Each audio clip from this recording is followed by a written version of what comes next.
حسد کا عملی علاج۔ حسد کی بیماری کو ختم کرنے کے سلسلے میں نافع عمل یعنی فائدہ مند عمل یہ ہے کہ انسان حسد کی بیماری اور گناہ پر قابو پائے۔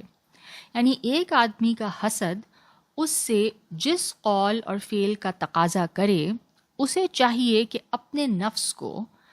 اس کے متضاد قول اور فعل کا مکلف بنائے۔ ٹھیک ہے، یہ کہہ رہے ہیں کہ اس میں یعنی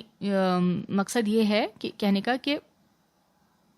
یہ جو حسد کی جو ایک طرح سے بیماری ہے، جو ایک ذہنی بیماری بن جاتی ہے اور گناہ بھی ہے، اس کو قابو پانے کا طریقہ یہ کیا سجیسٹ کر رہے ہیں کہ حسد کی جو کیفیت ہے، جیلسی کی جو فیلنگز ہیں، وہ جو آپ سے ڈیمانڈ کرتی ہیں، ٹھیک ہے، وہ آپ کو جب پرووک کرتی ہے آپ کی جیلسی، ٹھیک ہے، تو وہ جو کچھ آپ سے وہ ڈیمانڈ کر رہی ہے وہ فیلنگ، آپ کیا کریں، آپ اپنے آپ کو کنٹرول کریں ان فیلنگز کو، اور آپ ان جو چیزیں ہیں جن کا وہ تقاضا کر رہی ہے، جو بھی ایکٹس ہیں، جو بھی فعل ہیں، ان کا اپوزٹ کریں اور اپنے آپ کو پابند بنانے کی کوشش کریں، اپنے آپ کو ڈسپلن اس طرح کریں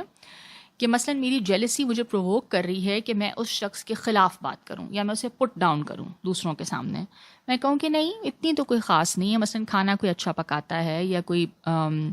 لکھتا اچھا ہے یا کوئی خطاطی اچھی کرتا ہے یا کوئی ڈرائنگ اچھی کرتا ہے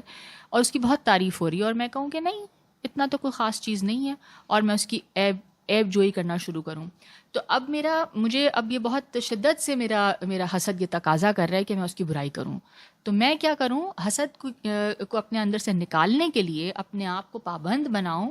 کہ میں اس کا اپوزٹ کروں، یعنی میں بجائے اس کے عیب نکالنے کے اس کی تعریف کروں۔ مثال کے طور پر یہ آگے لکھتے ہیں، اگر اس کا حسد اسے محسود علیہ کی مذمت بیان کرنے اور اس کے عیب نکالنے پر برانگیختہ کرے تو اپنی زبان کو اس کی مدح اور تعریف کرنے کا مکلف بنائے۔ اگر جیسے میں نے ابھی یہ بات کی کہ آپ کا جو حسد ہے وہ آپ جس سے حسد کر رہے ہیں محسود علیہ، اس کو کنڈیم کرنے کا تقاضا کرے، ٹھیک ہے، یا آپ کا حسد آپ کو پرووک کر رہا ہے، برانگیختہ کر رہا ہے، ابھار رہا ہے کہ آپ اس کے عیب بیان کریں، ٹھیک ہے نا، تو آپ اپنی زبان کو کیا کریں، کنٹرول کر کے اس کا اپوزٹ کریں، اس کی تعریف کرنے کا پابند بنا لیں۔ اگر اس کا حسد اسے محسود علیہ پر تکبر کرنے پر برانگیختہ کرے تو اسے چاہیے کہ اپنے نفس پر لازم کر دے کہ وہ اس محسود علیہ کے سامنے تواضع کرے۔